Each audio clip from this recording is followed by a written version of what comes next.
Hello, welcome to News Now on TV360. I am Thelma Okoro. The Nigerian Army has denied allegations by rights group Amnesty International that it killed at least 150 peaceful pro-Biafra protesters. Amnesty in its report said the deaths were recorded from August 2015. The human rights group also claimed the country's military used live ammunition and deadly force against pro-Biafra protesters who were campaigning for independence from Nigeria. However, in a statement released on Thursday, the army called Amnesty's claims an outright attempt to tarnish its reputation. The army said it had intervened in their protest to prevent ethnic clashes, exercised maximum restraint in the face of violence, and had itself been targeted by armed attacks. The Supreme Court has upheld the removal of Jimoh Ibrahim as the candidate of the People's Democratic Party for Saturday's governorship election in Ondo State. Barely 24 hours ago, the Court of Appeal removed him as a candidate and replaced him with Eyitayo Jegede. Jimoh Ibrahim was chosen as PDP candidate by the Ali Modu Sheriff faction of the party. He had hoped that the Supreme Court would grant the appeals which would have him returned as the candidate of the party for the governorship election, but that ultimately never happened. Instead, Jegede, who belongs to the Ahmed McCarthy faction of the party, will now be the official candidate for the PDP in the state. Nigeria's police force has confirmed the death of 2 people killed when a suicide bomber detonated explosives at Muna Garage in Maiduguri, Ondo State, northeast Nigeria. According to Ondo State's police spokesman, the explosion occurred around 9 p.m. on Wednesday evening. The suicide bomber was among those who were killed in the incident. This incident is the latest in the series of attacks by Boko Haram terrorists in the state.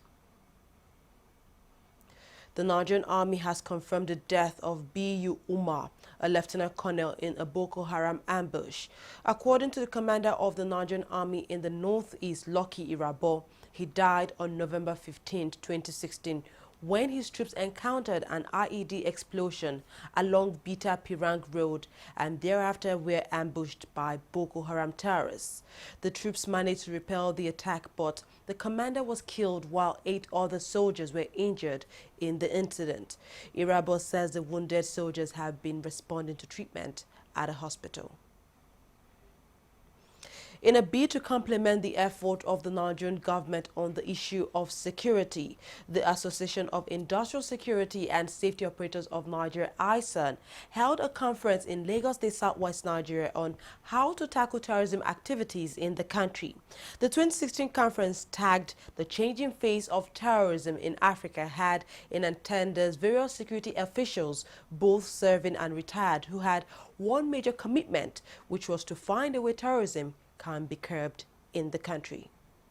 Partnering with ISAN has been active in the security sector in Nigeria, and especially this period when we have a very monumental challenge of terrorism in the country. Just recently, we concluded a seminar at the Resource Center 2, where we looked at terrorism. We had an assessment of Boko Haram terrorism in Nigeria. And as of this morning, it will please you to note that 1.9 million Nigerians are displaced.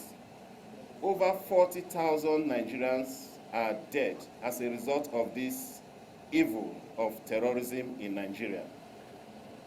There can be no other time for us as citizens and as Nigerians to put heads together and find appropriate solution, and that is why what ISAN is doing today is highly commendable.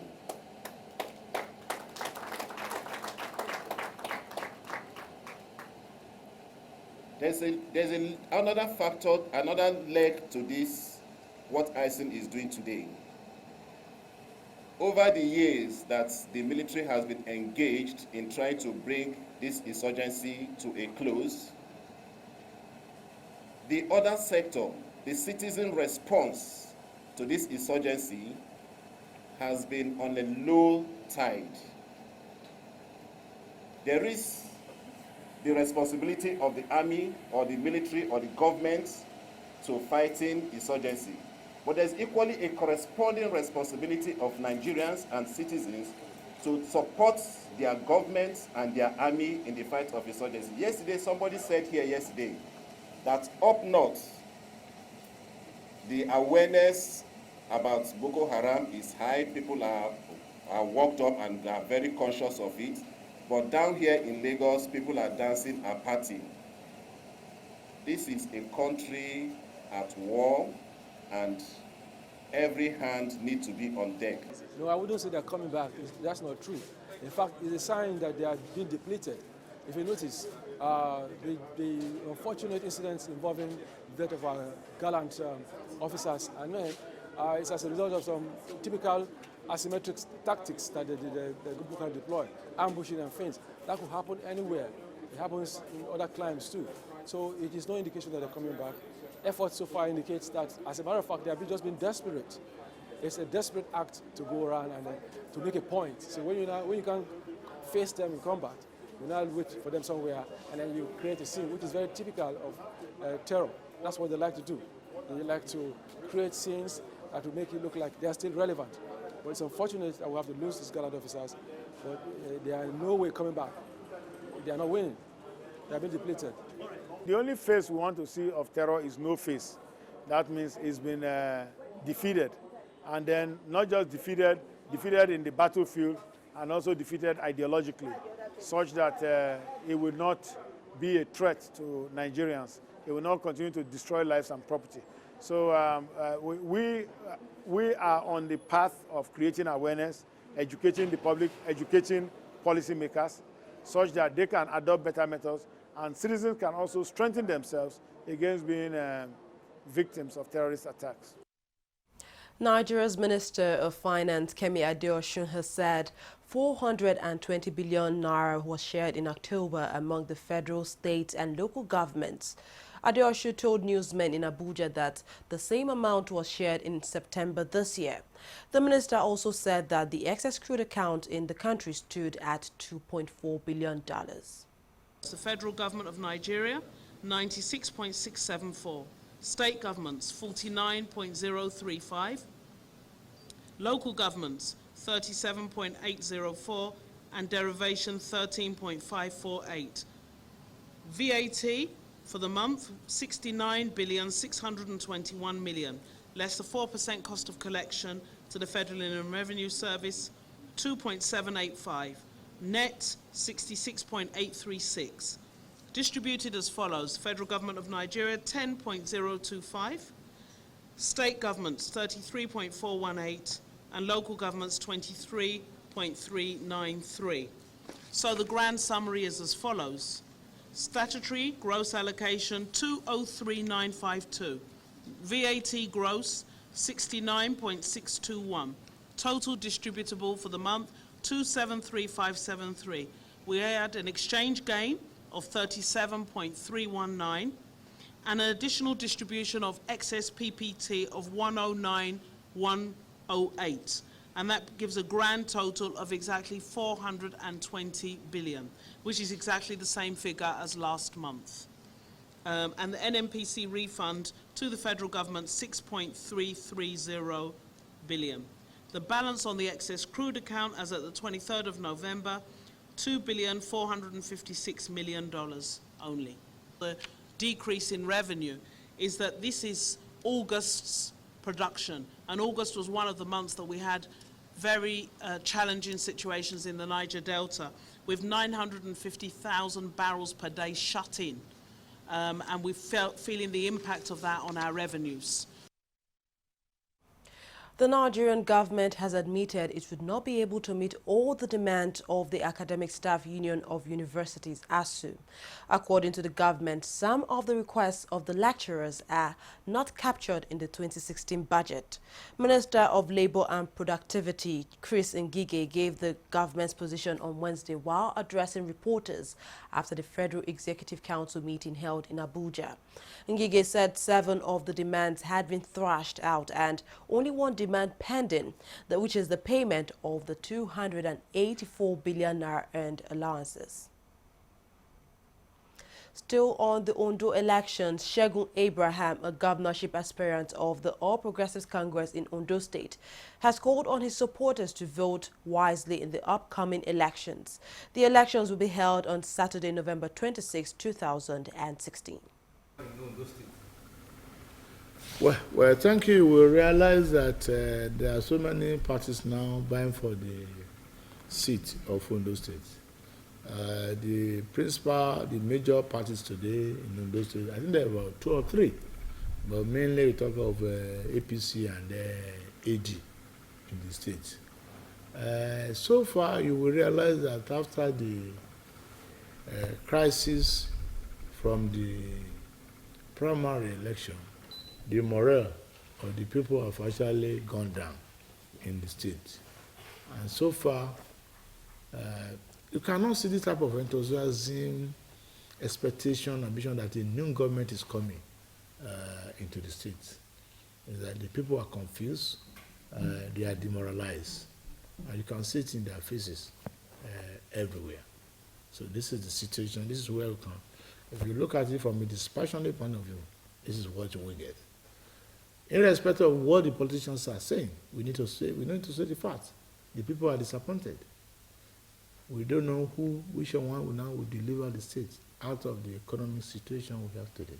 This is the situation. We are praying that we're going to get a good government that will help us to revamp our economy and do the transformation that is necessary for sustainability and growth.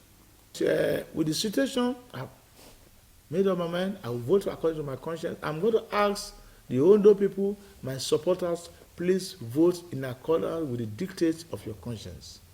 And know that everything you are doing, you are responsible to God. So we must vote according to your conscience. Well, what you discover that everything has a time. The reconciliation was virtually ignored. And that is, it's like they have done a fait accomplished. That they don't know, they don't seem to need more people or need people.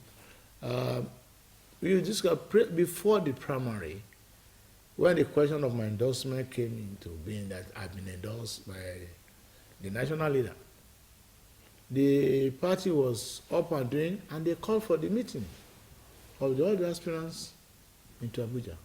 And then they called for another meeting initiated by Mr. President. And the SGF also addressed us to calm the temper down. So you will expect that after the primary, when this crisis erupted, that the party will call the contestants, especially the aggrieved, maybe 4 or 5 aggrieved people that are on top. The party did not do that. You also expect something coming from presidency like the one that came in as SGF. So that was also not initiated. So it's a question of, okay, we've done what we wanted to do. And therefore, the process of reconciliation was not properly fostered. The medium-term expenditure framework and fiscal strategy paper prepared by Nigeria's executive arm of government has come under heavy criticism in the Nigerian Senate. The lawmakers on Wednesday deliberated on the MTEF and fiscal strategy paper after accusing the executive of sending a document to them that was empty and lacked enough details for lawmakers to deliberate on. After the deliberations, the lawmakers described the policy document as a fraud, unrealistic and misleading. President Muhammad Buhari had last month forwarded the 2017 medium-term expenditure framework to the National Assembly for approval. This framework also shows the federal government expenditure plan of the 6.81.2 trillion naira budget as its budget for 2017. Former Nigerian President Olusegun Obasanjo has criticized President Muhammad Buhari for his plans to borrow $29.96 billion from foreign sources to grow the Nigerian economy. He cautioned President Buhari against slamming his administration alongside previous ones, describing such accusations as uncharitable, fussy and uninstructive. According to Obasanjo, if the current administration does not fix the Nigerian economy to relieve the pain and anguish of many Nigerians, the gains recorded in fighting insurgency and corruption will become insignificant. The Economic and Financial Crimes Commission, EFCC, has arraigned Nicholas Ashinze, who is a former special assistant to the embattled former National Security Advisor Sambo Dasuki, as well as an Austrian, Wolfgang Renel, and Edidiong Idiong and Sajid D. Mohammed before Justice Gabriel Kolawole of the Federal High Court in Abuja on a 13-count charge of corruption and money laundering to the tune of 36.8 billion naira. Ashinze, who is a colonel, and his co-accused were arraigned alongside 5 companies accused of allegedly diverting huge sums of money from the office of the former National Security Advisor.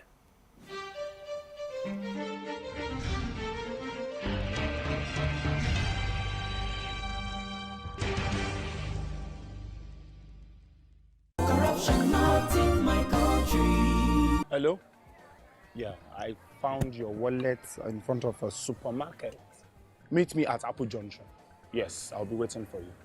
Now we find out. 2 of us. Thank you very much, officer. You know, it's surprising that men like you still exist in the police force. Yes, so... Oh, yes. This is just a token of my appreciation. Oh, no, you don't need to do this. We are only doing our job.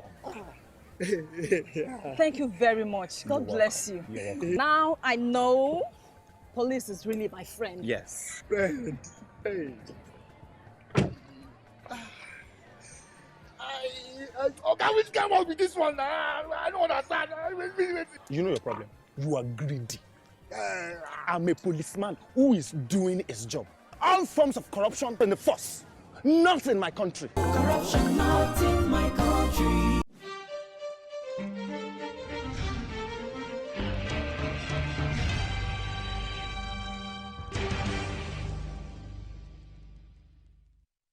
Welcome back. Nigeria's federal government has extended its cost management initiatives to the other tiers of government, which is the state and local governments.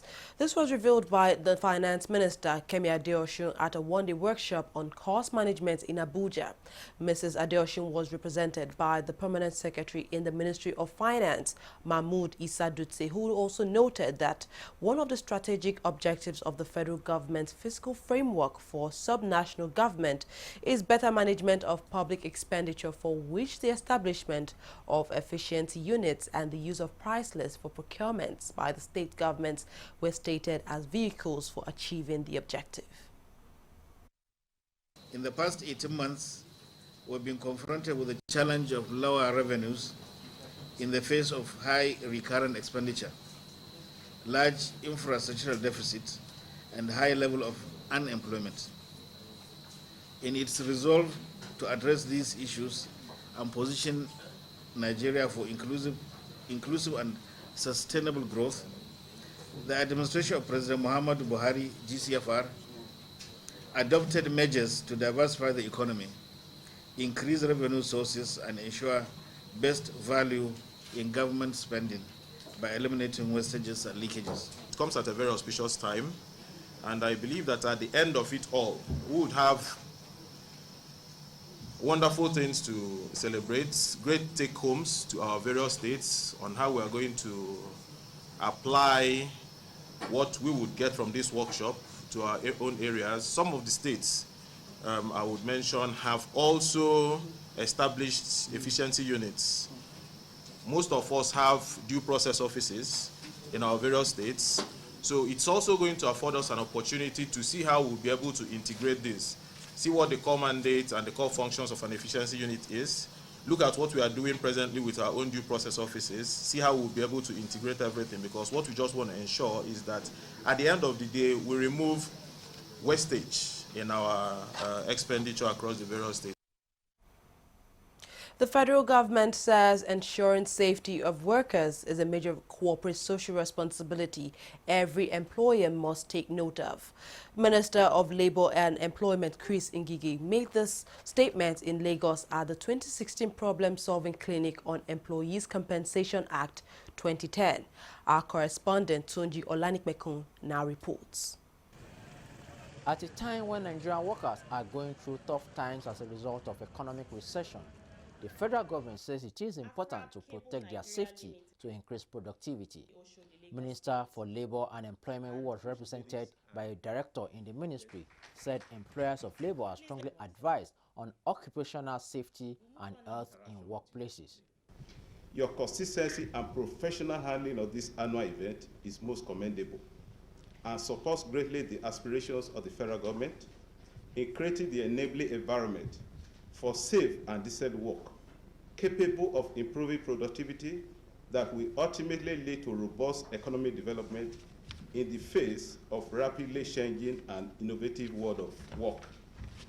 Thank you very much. Issues raised at the forum also include adequate compensation for workers who had accidents on the job and how the Nigeria Social Insurance Trust Fund can make its scheme more accessible. Stephen Batner, who is in charge of claims and compensation of the organization, says the scheme has been religiously executing its mandate as enshrined by law. We have a long obligation to cater for as far as death benefit is concerned.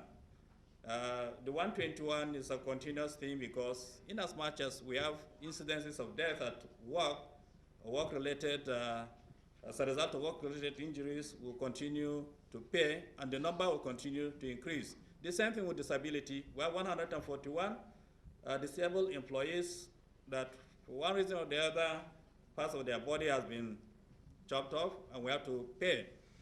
And for that reason, we pay monthly and we pay until the person is 55 years of age.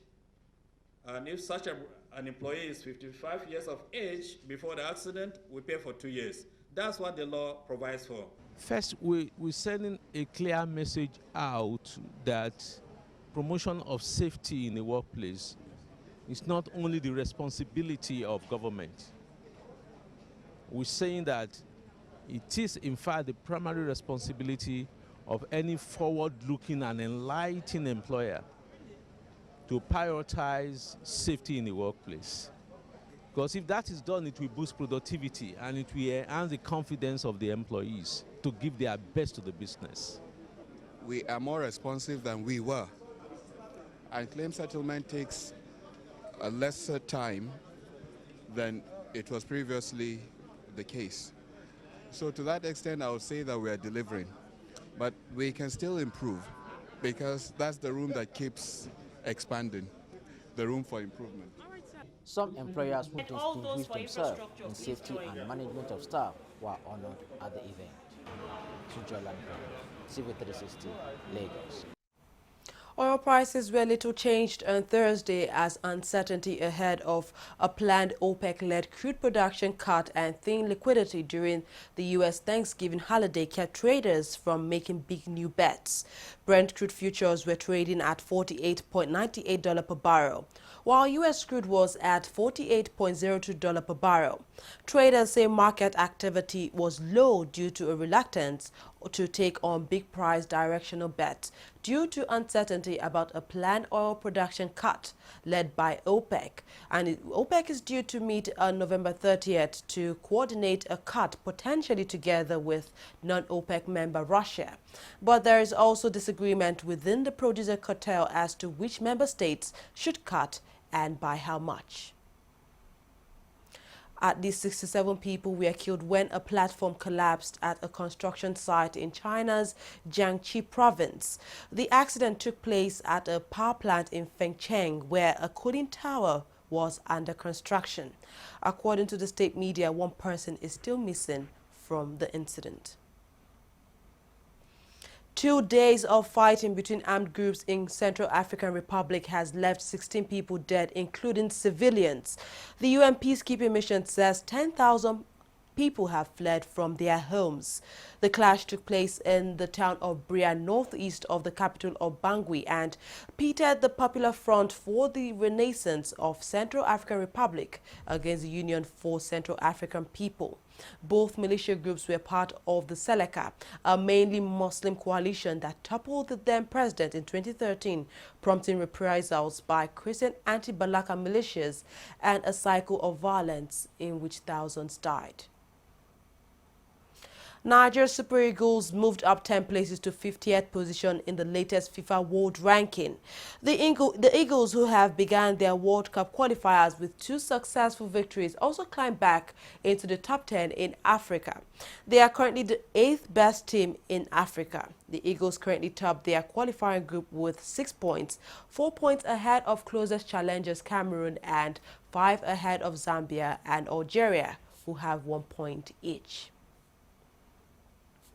The Super Falcons of Nigeria played out a 1-1 draw on Wednesday against the Black Queens of Ghana in the ongoing African Women Cup of Nations. Nigeria took the lead in the 19th minute through a goal scored by Asisat Oshoala to increase her goal in the competition to 5, while Elizabeth Ado leveled scores for the Black Queens 2 minutes later before the break.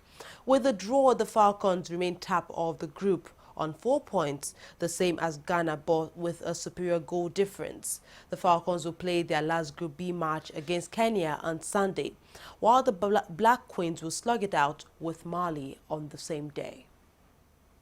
South African coach Ephraim Mashaba has been charged by the country's Football Association and will attend a disciplinary hearing on December 1st. Mashaba will answer charges of disrespecting SAFA President Danny Jordan, having a verbal altercation with SAFA General Secretary Dennis Mumble, and also insulting the South African media.